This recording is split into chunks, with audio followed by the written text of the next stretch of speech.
dhammaan ummadda Soomaaliyeed meel kasta ay adduunka ku joogaan waxaan leeyahay assalaamu calaykum waraxmatullaahi wabarakaatuh.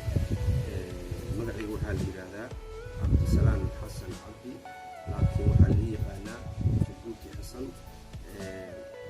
waxaan ahay nin naafo ah oo dhaawacmay 2009 bishii 2 waa nin baa xabad igu dhuftay si gardarra waa ku naafoogay muddo 2 sano ayaan hadda fadhiyaa oo aan weligaa xakan saaranahay waa kursiga sidaas darteed waxaan door biday ama laygula taliyey inaan noqdo youtuber maadaama aan iska fadhiyo oo inta badan aan guriga iska joogo inaan bulshada aan madadaaliyo maadaama inta badanna aniga aan fiirsado oo aan ku xiranahay YouTube diro badan.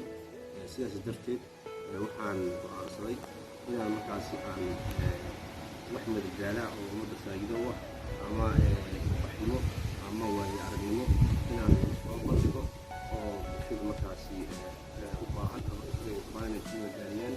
marka waxaan u sheegayaa dhammaan ummadda Soomaaliyeed khaasatan dhalinyarada YouTubeleyda ah oo ugu horeeyo asad xaajiyow ilaa kuma sameeyay isle cabdi shiin culey shacbi sharaf ilaa kuma sameeyay dhalinyaro badan oo markaasi aan hadda aan xasuusan oo YouTubeley ah. waxaan rabaa marka inaan martahay maadaama adinka iga soo horeyseen barnaamijkan oo aqoonna aad u leedihiin inaan wixii aad dheertiin aad igu fiirisaan garabna aad igu siisaan maadaama aan ahaynin inta badan guriga ama aan socon karin naafaa. sidaas ayaan doortay inaan anahaan joogtaas iskaga madadaaliyo oo aan ummadana ka madadaaliyo haddii noqoto riwaayado, haddii noqoto xagga waxbarashada, haddii noqoto dhiirigelin, haddii noqoto baraarujin xagga wadanimada. waxyaabo badan inaan soo gudbiyaan rajeynayaa yaan leedmo. marka waxaan ka codsanayaa dhammaan ummadda Soomaaliyeed muuqaalkan daawanayso waa inaad macnaha aad igu taageertaan.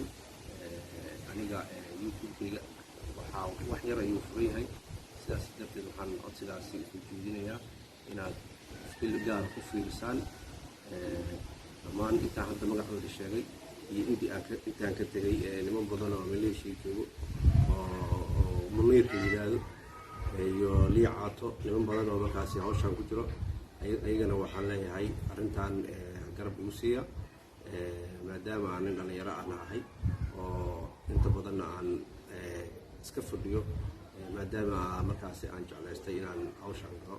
saas ayaan iga codsanayaa. assalaamu calaykum waraxmatullaahi wabarakaatuh.